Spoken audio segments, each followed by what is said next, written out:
ہر انسان کے ساتھ ایک محافظ فرشتہ پیدا کیا ہے، اور اگر وہ محافظ فرشتہ انسان کے ساتھ نہ ہو، شیاطین انسان کو ویسے مار ڈالیں، انسان کو قتل کر ڈالیں، اگر اللہ نے حفاظت کے لیے فرشتہ معمور نہ کیا ہو۔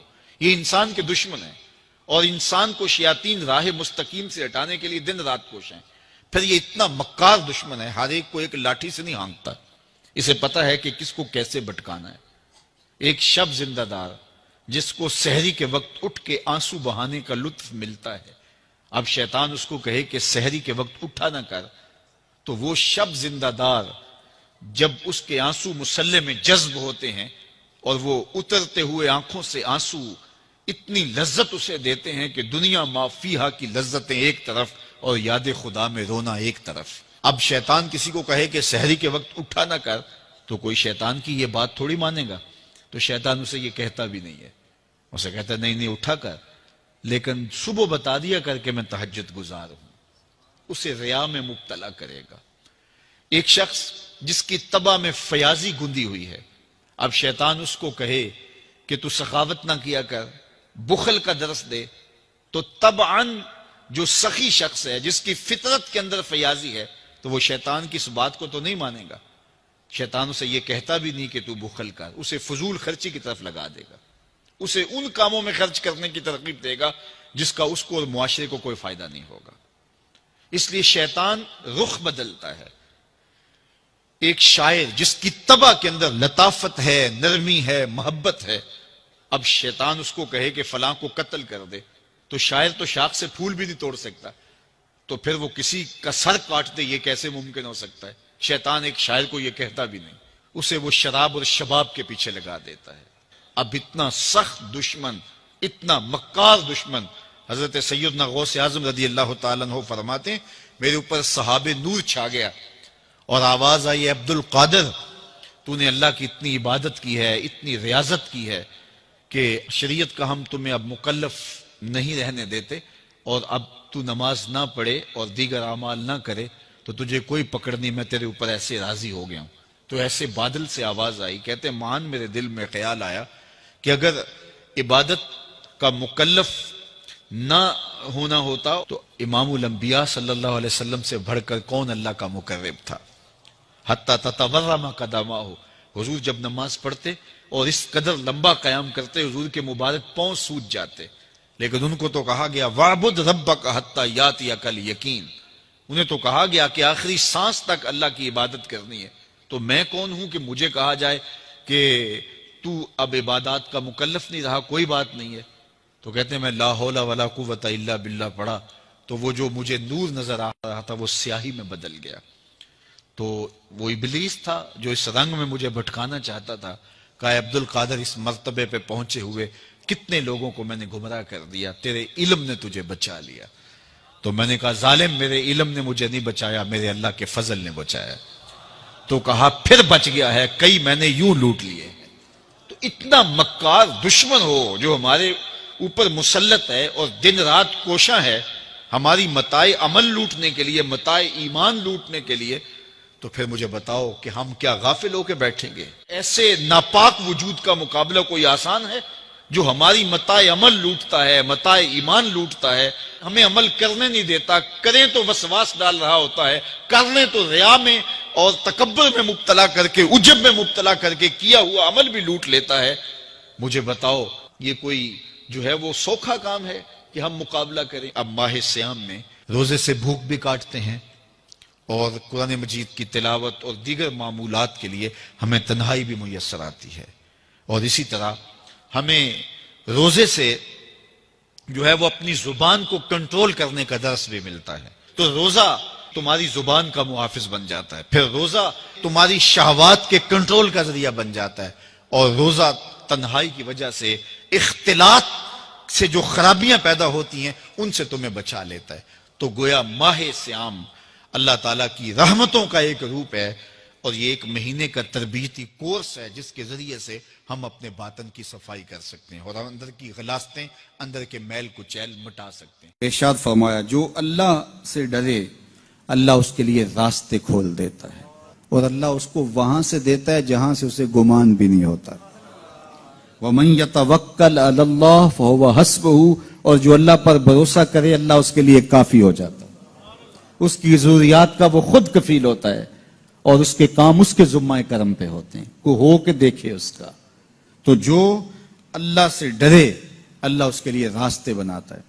حضرت عوف بن مالک رضی اللہ تعالی عنہ الاشجعی حضور کی خدمت میں حاضر ہوئے اور عرض گزار ہوئے کہ میرا بیٹا سالم مشرکین کی قید میں ہے اور میں فاقوں کی حالت میں ہوں، تو فرمایا آل محمد کے پاس ایک سیر جو ہیں، بس اس کے علاوہ ہمارے پاس بھی کھانے کے لیے دنیاوی اسباب نہیں ہیں۔ کہا صبر کرو اور اللہ سے ڈرو، اور لا حول ولا قوت الا باللہ کثرت کے ساتھ پڑھو۔ یہ ایسا وظیفہ ہے، ایک حدیث پاک میں آتا ہے کہ یہ 99 بیماریوں کا علاج ہے، اس میں سب سے کم درجے کی بیماری ہم اور غم ہے، یہ دکھوں کا مداوع ہے، مشکلات کا علاج ہے، اور یہ وظیفہ میرے حضور نے بتایا۔ حضرت ابو ذر غفاری رضی اللہ تعالیٰ عنہ کو حضور نے 5 چیزیں بتائی تھی، ان میں سے 5ویں چیز یہ تھی کہ ابو ذر کثرت کے ساتھ لا حول ولا قوت الا باللہ پڑھا کرو۔ فرمایا عرش الہی کے نیچے ایک خاص خزانہ ہے، یہ وظیفہ وہاں سے آیا ہے، یہ زندگی میں معمول بنا لو، جب پھنس جاؤ مشکلات میں آ جاؤ تو لا حول ولا قوت الا باللہ پڑھو، اللہ راستے کھولے گا۔ تو حضور نے 3 چیزیں فرمائی، اللہ سے ڈرو، صبر کرو، اور کثرت کے ساتھ لا حول ولا قوت الا باللہ پڑھو۔ وہ فرماتے ہیں کہ میں یہ عمل شروع کیا، ابھی گھر میں بیٹھا ہی تھا کہ دروازے پہ دستک ہوئی، تو میں اٹھا کہ دروازہ کھولوں دیکھوں کہ کون ہے، تو دروازہ کھولا، دیکھا میرا بیٹا کھڑا ہے اور اس کے پیچھے 100 اونٹ کھڑے ہیں۔ تو میں نے کہا کہ تم اور یہ اونٹ؟ کہا مجھے موقع لگ گیا، میں ان کی قید سے بھاگ آیا اور آتے آتے ان کے 100 اونٹ بھی ہانک لایا ہوں۔ وَيَرْزُقْهُ مِنْ حَيْثُ لَا يَحْتَسِبُ، وہ تمہیں وہاں سے رزق دے گا جہاں سے تمہیں گمان بھی نہیں، اس کے ہو کے تو دیکھو۔ اللہ اکبر، اللہ کے ہو جاؤ تو پھر وہ تمہاری ضرورتوں کا کفیل ہو جائے گا۔ فرمایا حضرت عبداللہ ابن مسعود رضی اللہ تعالیٰ عنہ نے کہ کسی شخص کو فقر و فاقہ آ جائے تو وہ لوگوں کو بتائے کہ میں آج کل بڑے مشکل حالات میں ہوں، ہر وقت لوگوں کو بتاتا رہے تو اس کی مشکل بڑھے گی، اس کی مشکلیں آسان نہیں ہوں گی اس طرح۔ اور اگر وہ اپنی اس مشکل کو کسی سے شیئر نہ کرے بلکہ مصلی بچھا کے اپنے رب سے کہے کہ مالک فقر و فاقہ آ گیا ہے اور اس کا علاج تیرے پاس ہے، اس مرض کا مداوع تیرے پاس ہے۔ تو حضرت عبداللہ ابن مسعود فرماتے ہیں کہ رسول کریم نے فرمایا جلد یا بدیر اللہ اس کو مالا مال فرما دے گا۔ یہ بھی کبھی کر کے دیکھو، مشکل آ جائے، فاقہ آ جائے، مصیبت آ جائے، کسی سے نہ کہو، صرف اپنے رب سے کہو، پھر دیکھنا اس کی کرم نوازیوں کا می کیسے برستا ہے۔ فرمایا اللہ پر بھروسہ کرنے کا جو حق ہے اگر وہ تم ادا کر دو، وہ تمہیں ایسے رزق عطا کرے جیسے پرندوں کو عطا کرتا ہے۔ ہم تو دکان پہ جانا ہوتا ہے، فیکٹری میں جانا ہوتا ہے، ہم اپنے کاروبار پہ جانا ہوتا ہے، نوکری پہ جانا ہوتا ہے، مزدوری پہ جانا ہوتا ہے، ہمیں پتہ ہے کہاں آج صبح جانا ہے، لیکن پرندوں کو کوئی پتہ نہیں ہوتا کہاں جانا ہے، راس المال بھی نہیں ہوتا، لیکن صبح نکلتے ہیں، شام کو کبھی بھی خالی پیٹ نہیں آئے۔ بن توکل پنچھی اڑ دے، خرچ نہ پلے زیرا ہو۔ گھر سے خالی پیٹ نکلتے ہیں، جب واپس آتے ہیں تو پیٹ بھرے ہوئے ہوتے ہیں، اور پھر جو ان کی ضرورت ہوتی ہے اللہ وہ ساری ضرورتیں پوری کرتا ہے، جو ضرورت ان کی ہوتی ہے۔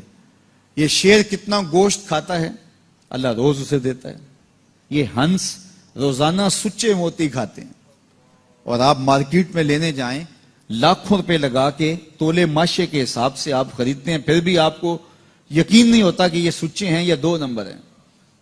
اور ہنس دنیا پہ کروڑوں جانور پائے جاتے ہیں، روز کھاتے ہیں، صبح بھی، شام بھی، دوپہر بھی، پیٹ بھر کے کھاتے ہیں، اللہ روز انہیں عطا کر۔ کہا اس پہ تھے تو بوڑھے بزرگ جو مسجد میں جانے سے قاصر تھے وہ گھروں میں بیٹھ کے قرآن پڑھتے ہوتے تھے، اور عموماً ظہر کے وقت بھی اور صبح کے وقت بھی گھروں سے قرآن پڑھنے کی آوازیں آیا کرتی تھی۔ آج گھروں سے پاپ میوزک کی صدائیں سننے کو تو ملیں گی، لیکن قرآن کے نغمے موقوف ہو گئے. یہی وجہ ہے کہ آج ہمارے گھروں سے برکت روٹ گئی ہے. دولت کی فراوانی کے باوجود، وسائل کی کثرت کے باوجود، اسباب آسودگی حاصل ہونے کے باوجود نہ آسودگی ہے، نہ سکون ہے، نہ طمانیت ہے، نہ برکت رہی، اس لیے کہ ہمارے گھروں سے قرآن رخصت ہو گیا. آج صبح اٹھ کے فیس بک کا چہرہ تو دیکھتے ہیں لیکن قرآن کا نقشہ نہیں دیکھا جاتا. تو برکت کے قافلے گھروں سے رخصت ہو گئے اور گھر برکتوں اور رحمتوں سے خالی ہو گئے. آج بھی اگر ہم نے گھروں میں برکتوں کو واپس بلانا ہے، رحمتوں کو اپنے گھروں میں واپس لانا ہے، تو قرآن مجید کی تلاوت کو اپنے معمولات میں شامل کر لیجئے گا. پھر گھر میں آسیب کا سایہ نہیں ہوگا، ٹونا اور جادو نہیں ہوگا. پھر کسی بابے اور ملنگ کے پاس جا کر کے آپ کو اپنے مسائل نہیں بتانے پڑیں گے. آپ کے گھر میں قرآن ہے، سارے دکھوں کا علاج اسی مرشد کے پاس ہے. ساری مصیبتیں اور ساری مشکلیں اور سارے مصائب اسی قرآن کے دامن سے دور ہوتے ہیں اور اسی قرآن سے وابستگی سے گھر میں برکتیں اترتی ہیں.